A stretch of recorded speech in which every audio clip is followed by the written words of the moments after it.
In this video clip, I'm going to be showing you how to create what is called a simple bar graph. Okay? A simple bar graph has the characteristics that it has vertical bars with gaps, or it could have horizontal bars with gaps. Okay? A simple bar graph is used for a variety of applications, mostly for things involving categories or simple numbers, but not ratio or interval level data. This is used for nominal, or ordinal level data.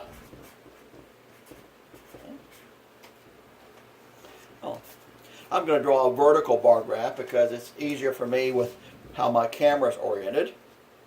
Okay, so I need a vertical axis, which will be my frequency axis. Okay. And I need a horizontal axis. I'm going to try to use a triangle to make it neat, at least, to start with.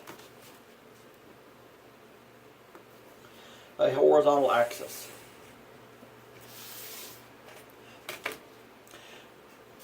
If my vertical axis is my frequency axis, then my horizontal axis is for my data, my different data values.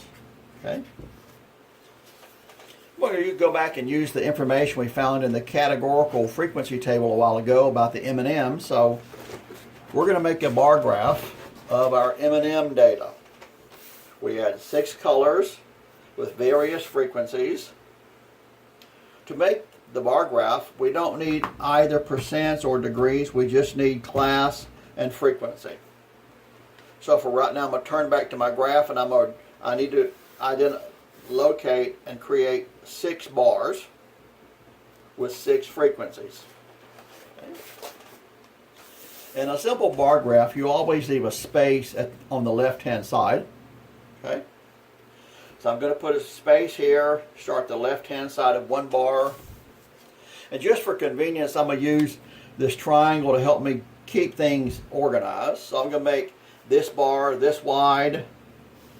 Then I'm going to skip a distance, put in my second bar, put in distance for a third gap, draw another bar, fourth gap, bar, fifth gap, bar, and let's see where we are. So I'll have a 1, 2, 3, 4, 5, one more bar out here. So my scale not quite long enough, but we can stretch it on out. Okay. So I'm going to have a bar here with a gap, another bar, gap, bar, gap, and so on. Okay.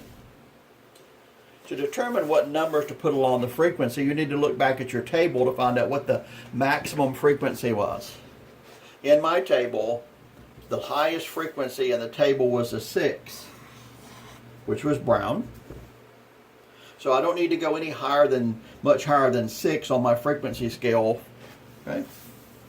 So, let's say frequency scales always start with 0. You can write the 0 or not, but it does start with 0. And now this is a convenient way to measure, so I'll put 1, 2, 3, 4, 5, 6, maybe 7. Okay. You do want your graph to be professional, so you want the scale. Every axis has to have a label and a scale. A label and a scale. And they need to be, the scale needs to be consistent. On the scale, you don't have to write every single number. I could put just 2, 4, 6. If I've done the scale correctly, then the person would know that halfway between 0 and 2 is 1. And then 3, 5, 7. Okay. Down here, now I need to create my bars. They're going to be vertical. That means they need to be perpendicular to this line and parallel to that line. So the first color was blue. Blue had a frequency of, see if I can remember, 362,115. Okay. First one went up to 3. So I draw the left side, 3 and 3. I believe the next one was 6. I draw all the way up to 6. Another one to 6 to create this side. And then we had 2, 1, 1, 5. 2. And each of these were 1s. You don't have to be worry so much about being perfect and so forth, but you want it to be neat. If I try to draw this freehand, it will be a mess. And the last one was 5, I believe. Yes, 5 green ones. Okay.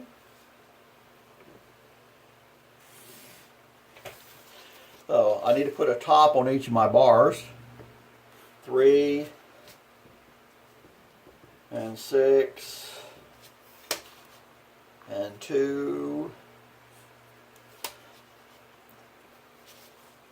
1 and 1, 1 and 1, and finally 5. I recommend that you do your graph in pencil in case you do make mistakes. So my frequency scale is together, my bars are drawn, equal space bar widths, equal space gaps. Okay. I could use color if I wanted to, make each bar the color of the M&M itself. Okay. Remembering the 4 characteristics we talked about, can you think of anything I've left off the graph? You should recognize that I do not have a title, I do not have sample size, and I do not have labels for my bars, nor do I have a label identifiers for the bars, nor a label along the bottom. Okay. So let's add these things in.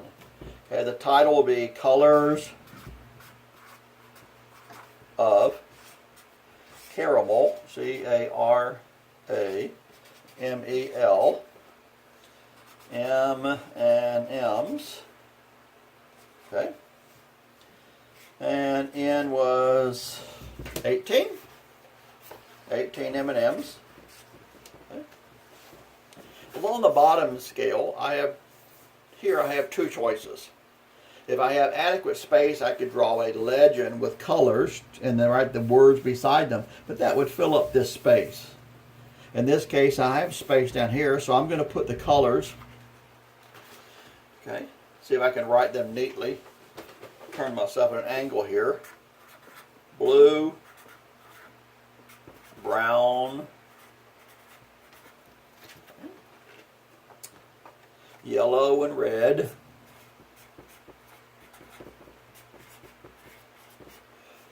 orange and green. Now you don't leave the word data here. I just wrote that to show you this was the data axis, so I'll put green here. Okay. Please notice my lettering size is approximately the same. I have them aligned in the same direction. And finally, this is colors of M&Ms. Okay. Now I have the graph complete.